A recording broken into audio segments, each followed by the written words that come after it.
मराठवाड्यामध्ये आभाळ फाटलंय आणि एका रात्रीत होत्याचं नवत झालं।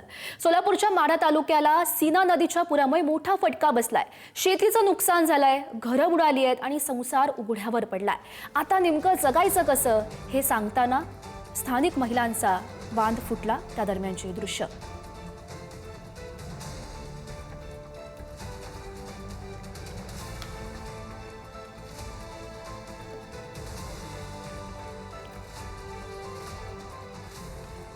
काय सांगत तुम्हाला सांगायची सोय नाही, इतकं वाईट झालंय।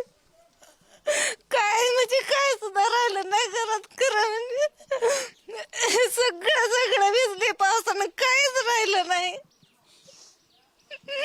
काय आता आमच्यात लेकर बासत आहे ती, काय काय त्याची मज्जा झाली आता सध्या।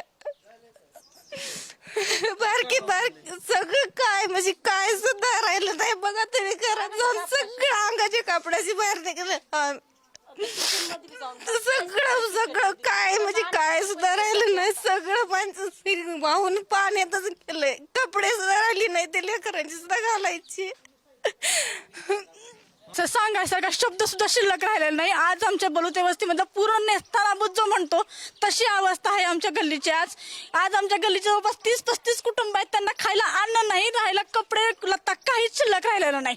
मुख्यमंत्र्यांनी आम्हाला सांगितलंय की मुख्यमंत्र्यांची मी भेट घेतली, त्यांना माझी व्यथा मांडली, माझ्या भगिनींची व्यथा मांडली। त्यांनी सांगितलं की आम्ही तुमच्यापर्यंत मदत पोहोचू हे फक्त आश्वासन आहे, वास्तवात अजून पोहोचलेलं नाही। फक्त पाणी पोहोचलंय आम्हाला प्यायला, आम्हाला अजून अन्नाचा कण पण मिळालेला नाही। सकाळपासून माझी गल्ली तशीच्या तटस्थ उभी आहे। आमच्या घरात जोपर्यंत अन्न होतं तोपर्यंत आम्ही दिलं वाटलं, पण आज आमच्या घरातच अन्न नाही तर आम्ही कुठून त्यांना अन्न देणार? जोपर्यंत माझ्या घरात अन्न होतं तोपर्यंत मी माझ्या गल्लीला जगवलं, पण आता माझ्याकडेच नाही, मीच आता हतबल झाले की मलाच मदत हवी शासनाकडून। इकडच्या माझ्या मैत्रिणीचं घर बघितलं तर 2 मिनिटात तिला बाहेर काढलं आणि 3ऱ्या मिनिटात तिचं घर पडलं। त्यावेळेस प्रशासन काय करत होतं? कुठपर्यंत सांगणार आम्ही?